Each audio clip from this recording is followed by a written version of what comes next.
So, one of the things that I do because I am a collector, but I don't like to have too much stuff, like that stresses me out. I don't know if that's kind of a contradiction, but whatever. Um, I like to think really hard about what exact pieces I want.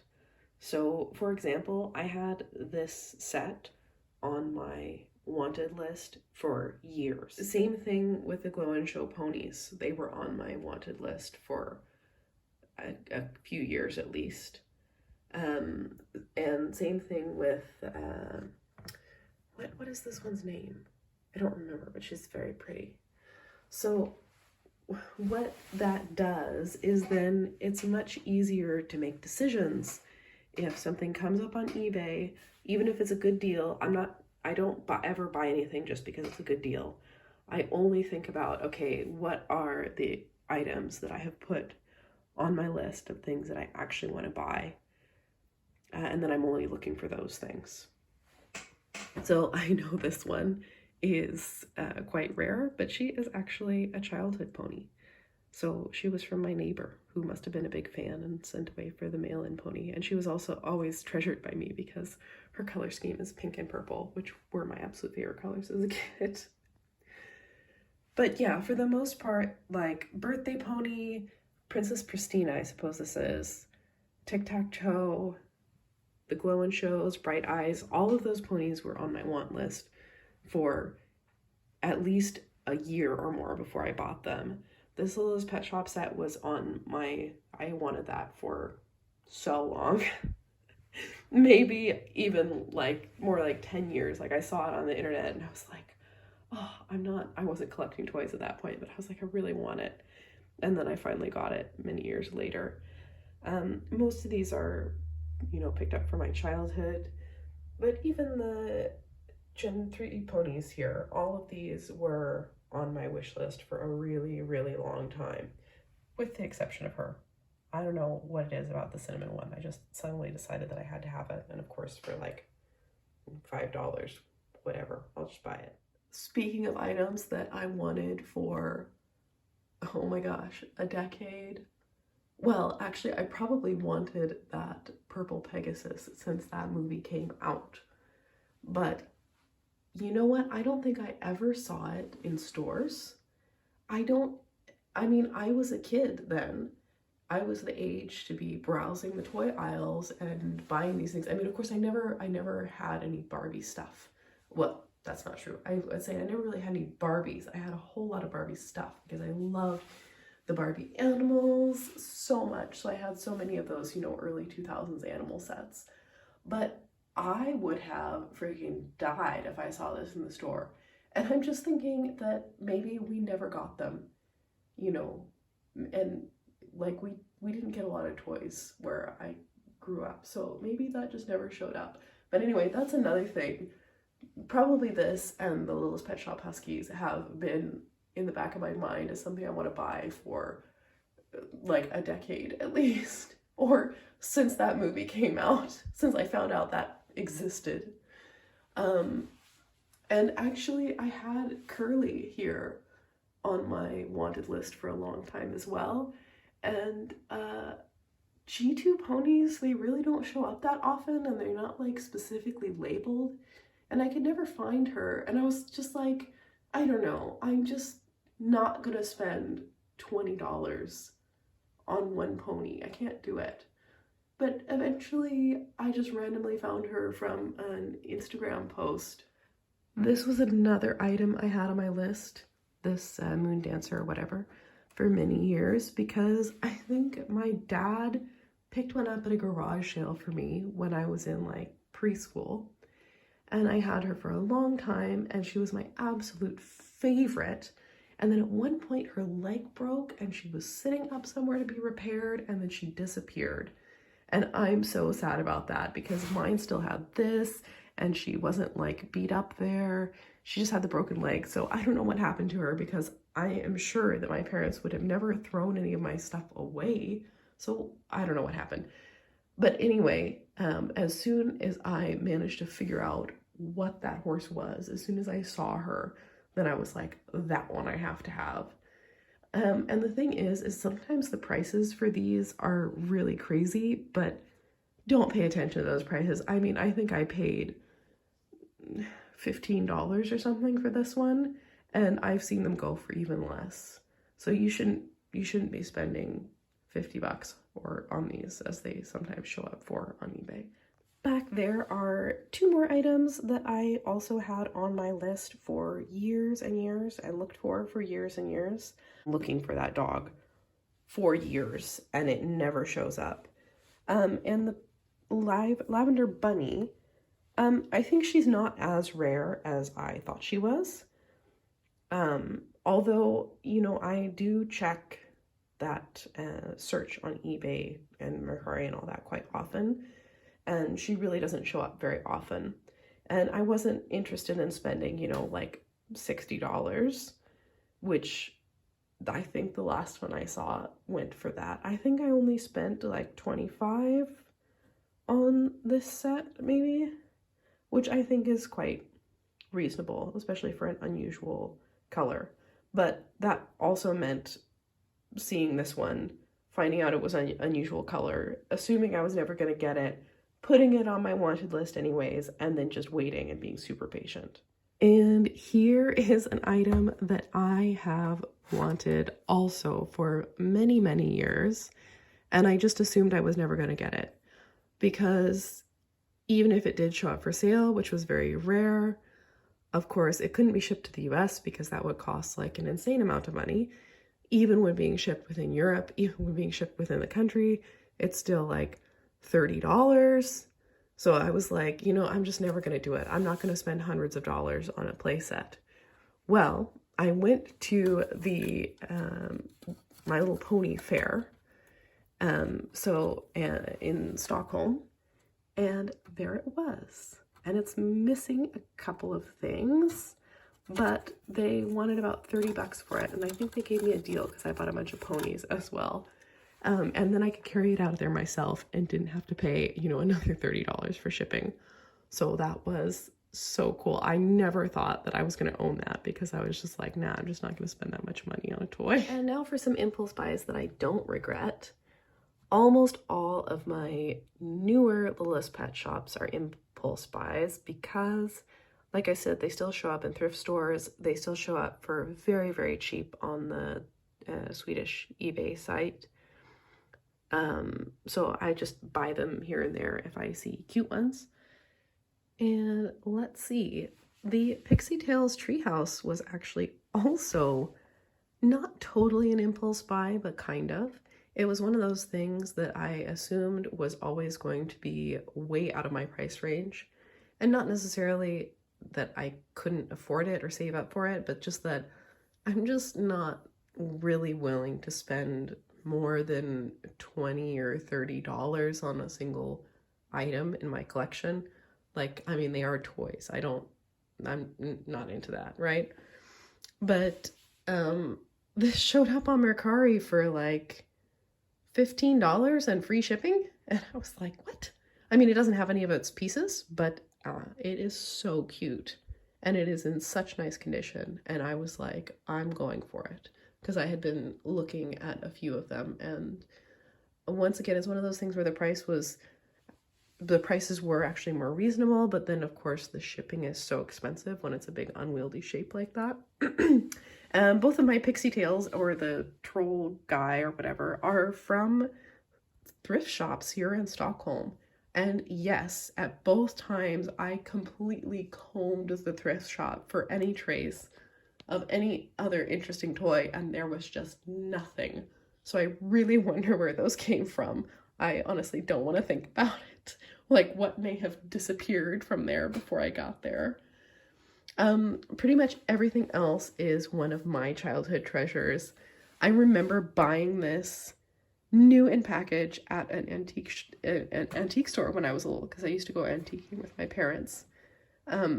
Of course, imagine that. I think the original price was like $5, and then they were asking $7 for it. I also, at that same antique shop, I got a giant bag of My Little Ponies for like $10, and I still have them all. Yeah, most of the rest of this is treasures from my childhood, with the exception of the Tiny Bunnies compact, which that was another thing that I wanted for a long time. So, not entirely an impulse buy, because I definitely did think about it for quite a while, just not quite as long as some of the others. But, and I also broke my price rule for the crystal in the carriage, but she really never shows up on eBay. So I decided that was okay. So another example of a kind of impulse buy that I don't regret at all is the Sylvanian Family's Baby Tree House. So I have wanted this actually for a long time, but I never found it anywhere. So I was just like, whatever, I'm not dying for it. So I'm not going to spend, once again, so much money on shipping and all that.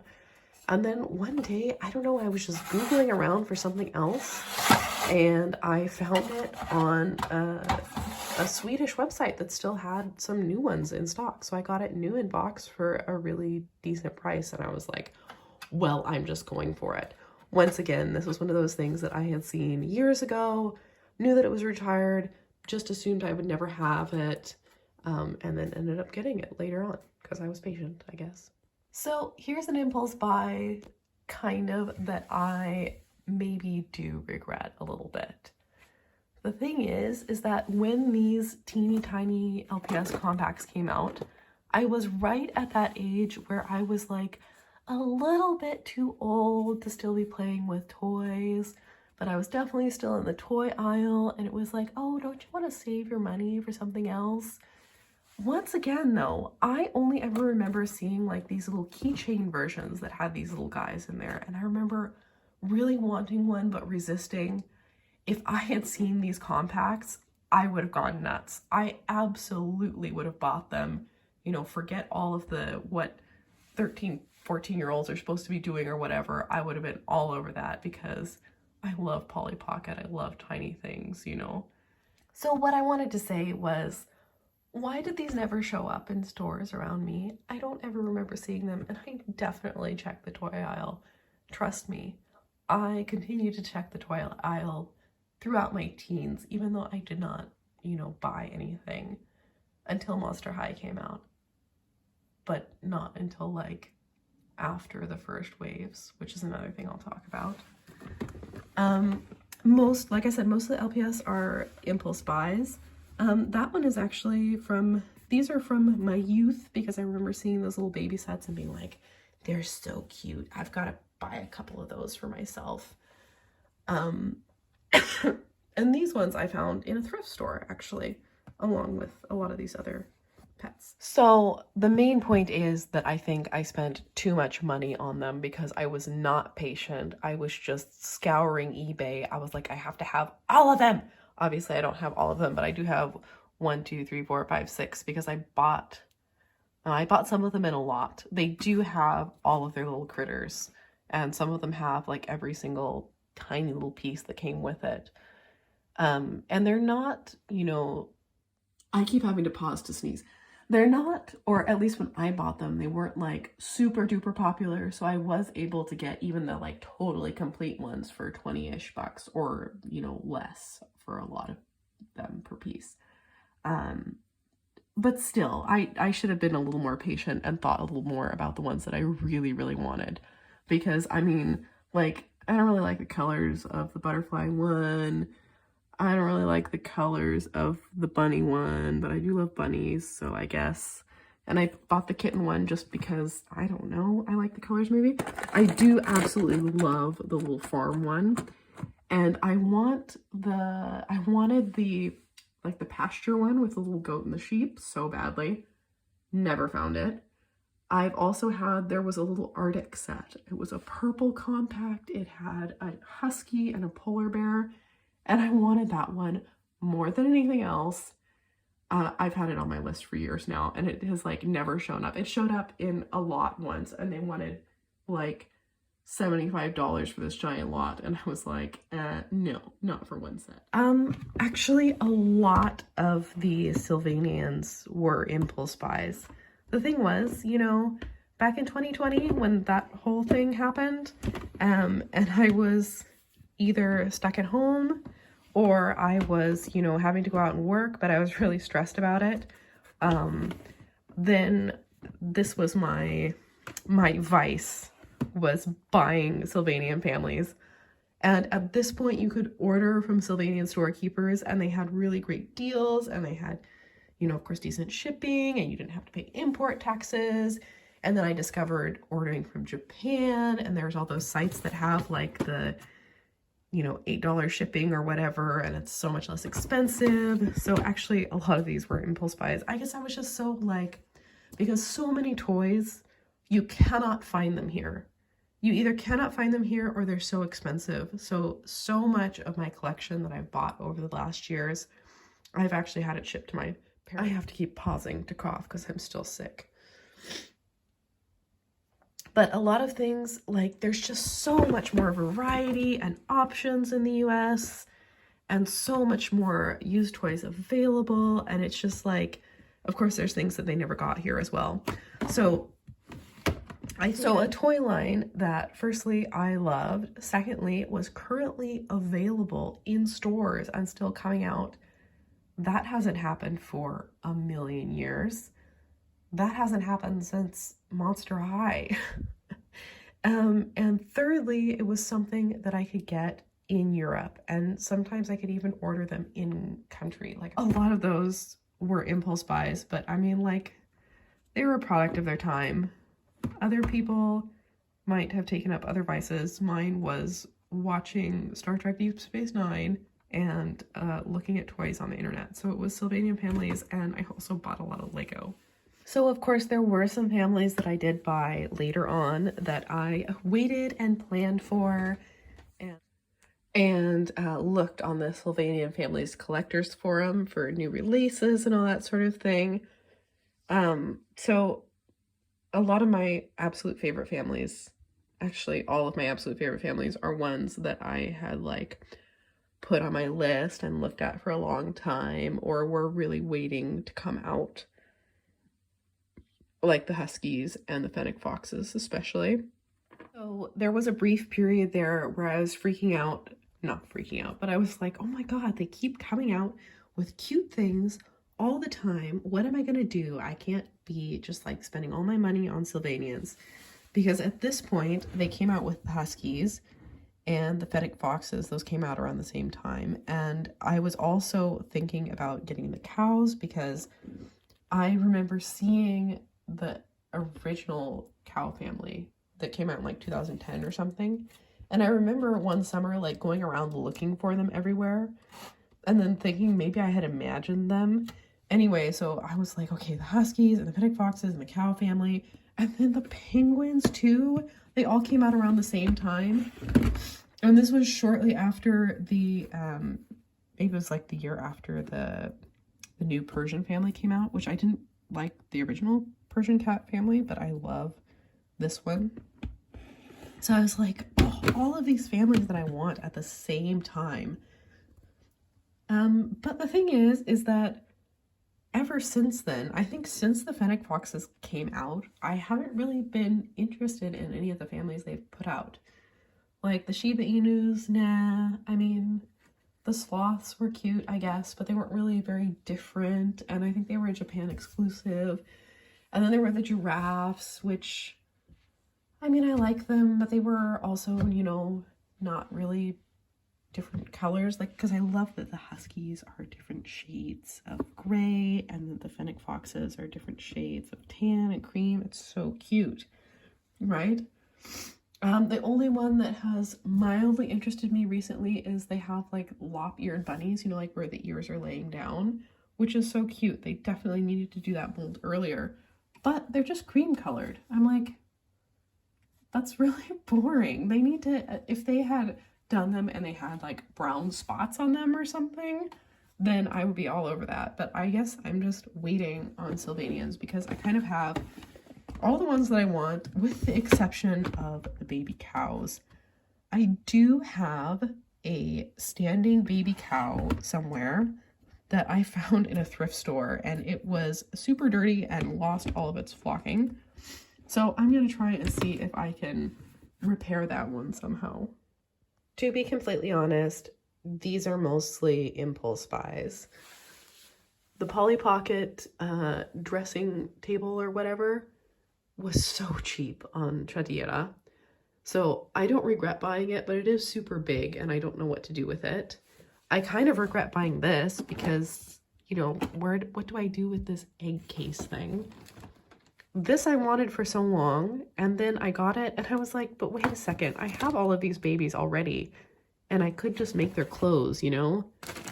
And then once again, the Sylvanian stuff, sometimes I get super overexcited about the fact that I can actually buy toys here instead of buying them and having them sent somewhere else and then seeing them like a year later.